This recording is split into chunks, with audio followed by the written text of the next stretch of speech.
Paul, plenty of positives, I'd imagine, to come out of Tuesday night from your point of view. I thought it was a great reaction from Saturday. So yeah, there were being a really fast start. The biggest positive was the lads working and running and their desire. So goes without saying, and it's well known. In my first ever press conference, I said my boys will always, run and fight and sweat. And I think as a collective, we didn't do that on Saturday against Hemel. And the reaction on Tuesday, that was the biggest positive for me and the most pleasing thing I took away from the game. Because they've now set a level that they know what they need to achieve away from 100%. I think it's, and myself as well, I'm responsible for Saturday as well. Did I manage well on Saturday? No. So it's, hopefully it's a bump in the road. I'm sure it is. I'm convinced it is, because no one goes onto a football pitch to do that. It's just the way it worked out on that day. And sometimes there isn't a reason for it. Sometimes there is. It was a long trip. Tuesday night was a long trip. We've had 2 really long trips. August has been very, very busy. We've had the injuries. There's been an awful lot of strain on the squad. So, there's lots and lots of reasons for it.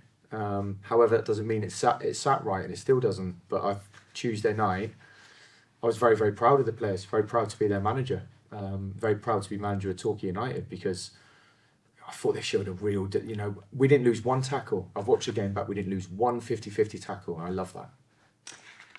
Obviously back here at playing more, how good is it to be back at home, bearing in mind you have had those 2 very long trips? It's our first Saturday game since Enfield, isn't it? At home?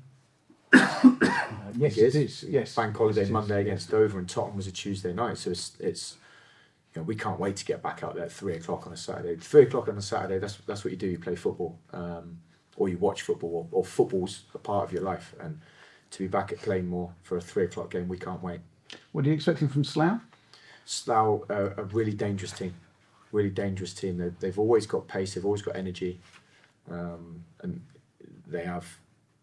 I saw their manager's interview. They have the least amount of passes for a shot on goal. So they're going to play quickly, and the ball's going to come forward quickly. So. As always, boring. It's going to be a tough game. We've got to be at our best.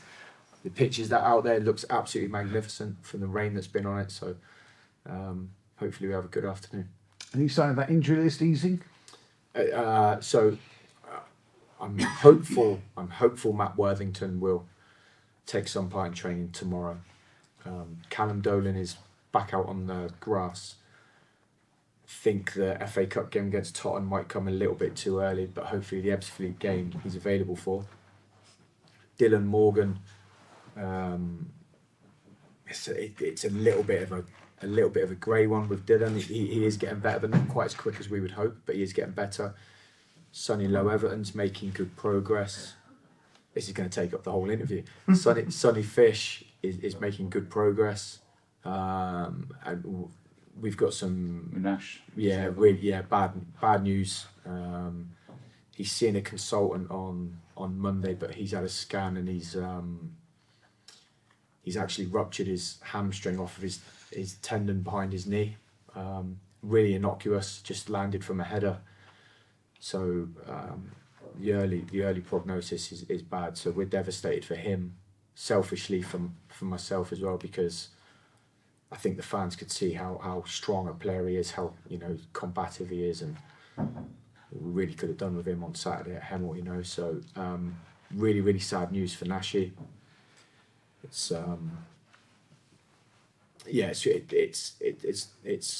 he's upset and he's down, and we'd have to rally around him, and we think it's going to require surgery. So bad one.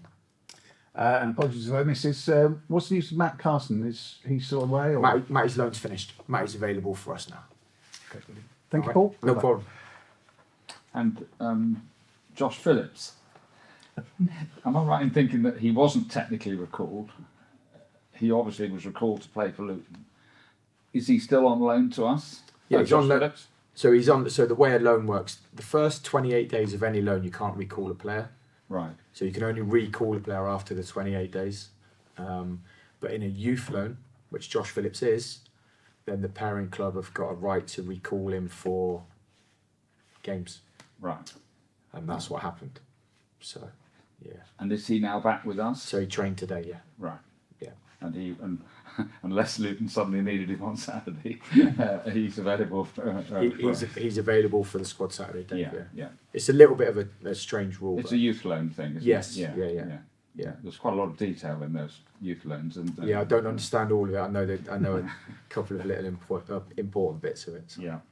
What about in terms of possibly getting back into action? What's Regan telling you for Sunny Fish and? Yeah, so they're all. There is no set time, Right. For Sunny Low Everton, for Sunny Fish, Dylan, Callum Dolan. Outside chance of Tottenham FA Cup will be fit for Ebbsfleet at home, which is great. Nashi obviously not. Dylan really. I'm hopeful the Ebbsfleet game as well. And Worthy. I think Worthy. I hope will be okay for Sunday. And Sunny Fish. Obviously, he's almost got to start from zero again, isn't he? Are we talking a month, 6 weeks, possibly? Is that the sort of? So is he able to do anything? Yeah, no. Listen, he's on the bike, the rowing machine. He's doing cardio, so he's doing plyometrics. He's lifting insane weight for his legs. So he's making great progress. Really good. We just got to be a little bit cautious with it. Doesn't help training on the AstroTurf. That's a little bit of a problem, but he's in a good place mentally. He's chomping at the bit, and it's exciting when he comes back because we've got a top centre forward who we haven't seen yet. So it's disappointing all round on the injury front. Injuries are part and parcel of football, but when you take out like Tuesday night, when you take out 6. And I don't want to be I don't know how to word it, of your better players or your top players or your they're not regular starters, but out of your squad of 18, if you take out 6, it affects any team. But we're hanging in there. I mean, when you think about it, if you go through them, Matt Worthington has started, Callum Dolan has started. No, maybe not. Sorry, beg your pardon. Morgan, yes. Low Everton, yes. Sunday, yes. They're all. Yeah. And obviously Fish hasn't applied yet. So you're right. They're all players who could put their hand up and start in the Agreed. And football's got this way of kicking you, hasn't it?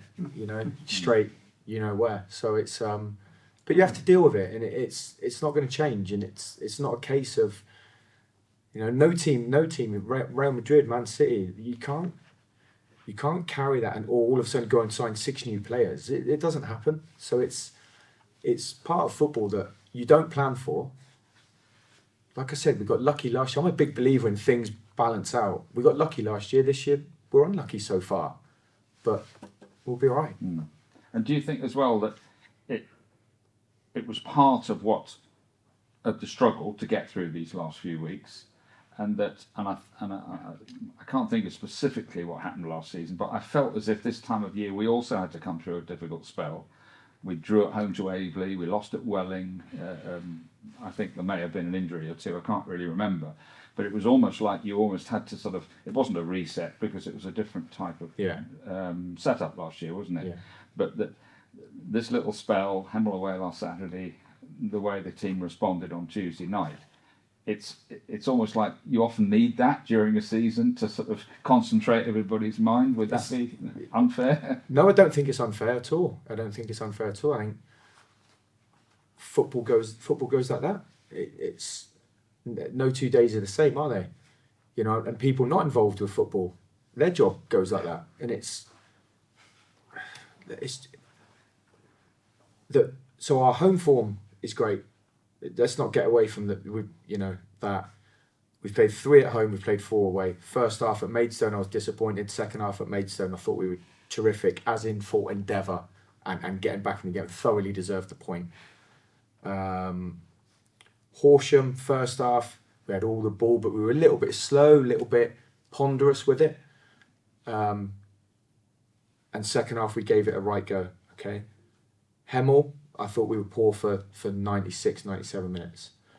Tuesday night, I thought we were excellent. But the common theme in those 4 away games is the goals we're conceding are really, really poor. There's no no team's carved us open, and every goal you can dissect and go back to that mistake or that mistake, and it's a knock-on effect. We just got to tighten up in it. I felt for 98, 99% of our defending at Hampton on Tuesday night was top class. 2 errors, 2 goals, and that's the way it's going at the moment. But we're also scoring goals, so listen, I'm supremely confident in the squad. We've had a great training session today. The boys are up.